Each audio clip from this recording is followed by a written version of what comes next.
入秋之后，进入凉爽的天气，但是东北风一吹，有些地方就会有大风大浪。这次影片可以看到鸡哥在这种环境是如何做钓的。本集重点：一、大风大浪饵料调整方针；二、鱼吃饵浮标会有什么讯号？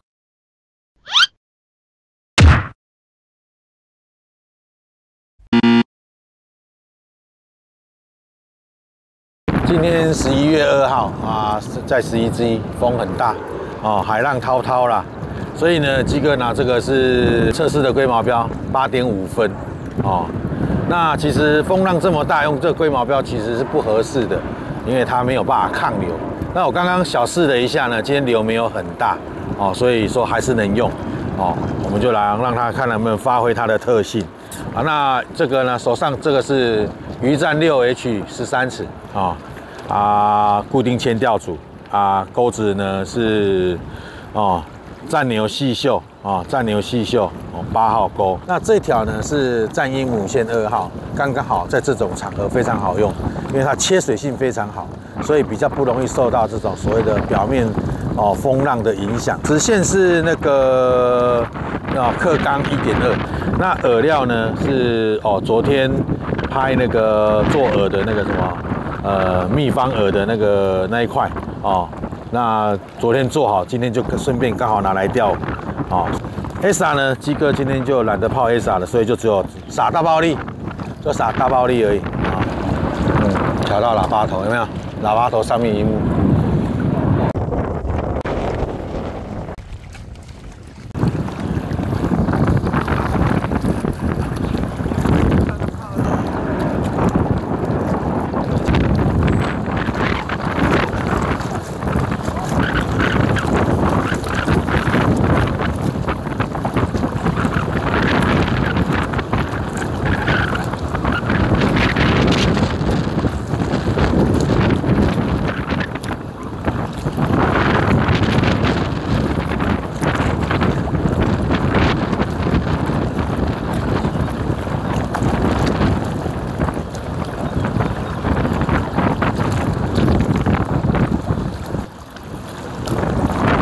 抽远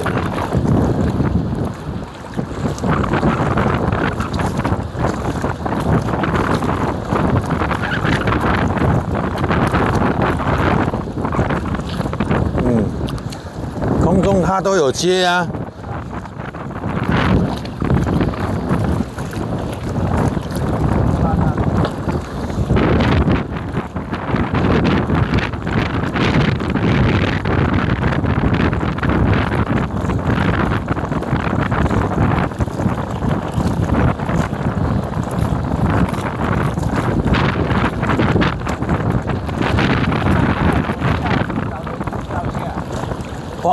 这个饵有啊，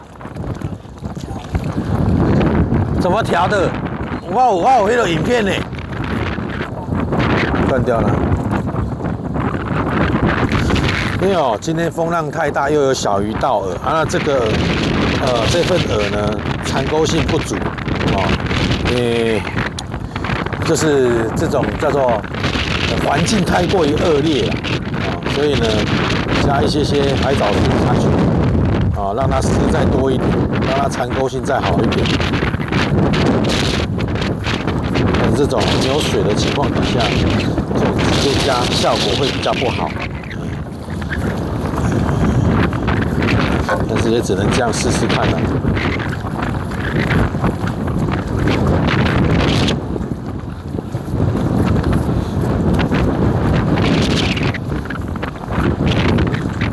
再加一点，风好大，然后靠背靠多了。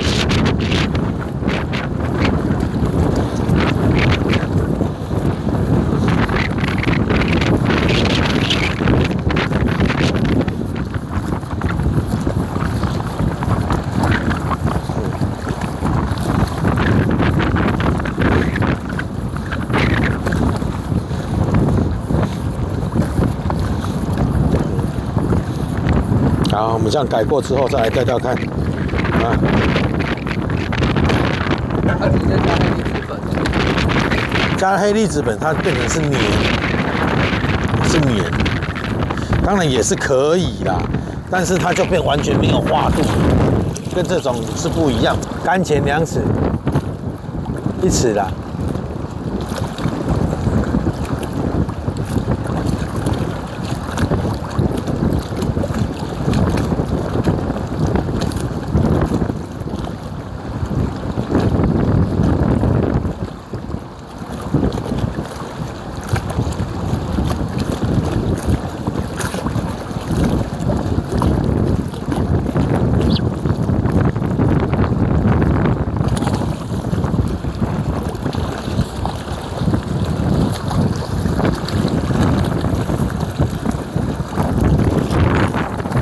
哎，弄安尼啊，就顺着浪这样向着呢。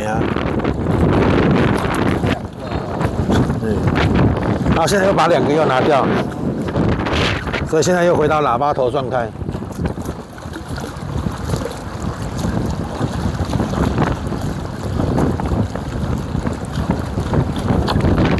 哦，有比较好看。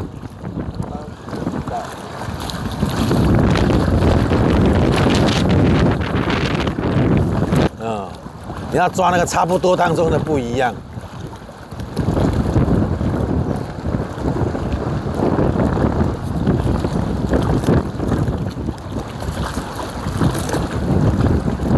哦，还要吃一下吐起来。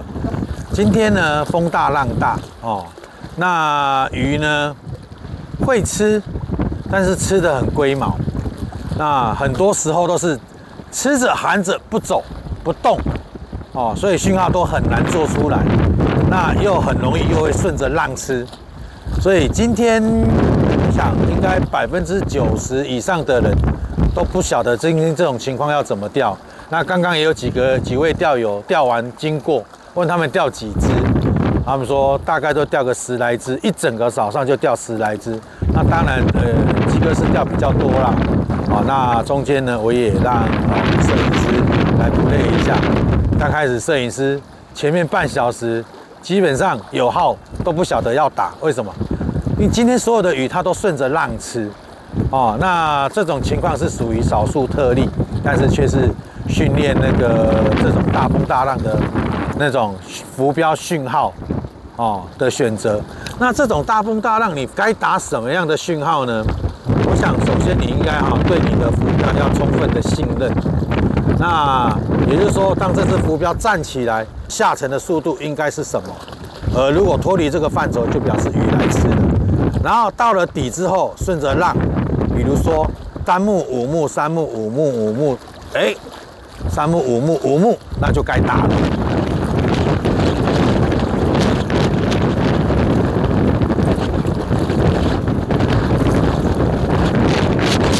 哦，这个就是了。哦，刚刚那个就是了，这样看得懂吗？这个就是了啊，干，哎，有打到，断了啦，吃第2下了啦，看到没？为什么？脱离它的场。哦，3目、5目、3目、5目、3目、7目，哎，也要打。哦，只要脱离这个，这个频率，那就是有号，不一定是说要做出盾啊，拖走啊。哦，今天很少有这种鱼。很少有这种鱼，所以你要去抓到跟平常不一样的讯号就能打了。这是今天最大的特点。在饵料的选择上呢，因为今天风大浪大又有流，再加上又有小鱼会倒饵，所以今天的饵料的话，第一不能太松散，第二也不能太黏。为什么？太黏你就没有办法有效击鱼。所以今天你的饵料里面有丝是必要的不然的话你下去鱼所有意愿可能会不好。今天这饵料上面可能要稍微特别去制作你不能可能我栗子泡一泡你就想钓你对今天这种咬度来讲也是有难度的那浮标的选择上，因为鸡哥今天在来这边的时候。出门前，钓友就打电话跟我说，今天风很大，浪很大，所以我出门的时候呢，一直有想到要拿一支抗浪标，抗流标出门。就临出门的时候忘记了，所以我只好就以现有的浮标来钓。当然不是不能用，只是说讯号那种灯点就比较少。你如果拿抗流标，第一，在这种情况底下，撑的时间也比较长一点，讯号也会好一点点啊。但是我想差异不了太大，因为我看钓友他拿抗流标，好像也没有比较好到哪里去，所以这个好像也不是唯一的选择啦。今天的11之1，风大浪大，鱼索尔医院是有，但是鱼嘴不好，因为它吃住就是含住就不动，所以今天是一个很特殊的情况不太好搞，不太好搞，需要可能要有一点点底子，今天才能够成绩可能才会比较好一点，大概是这样。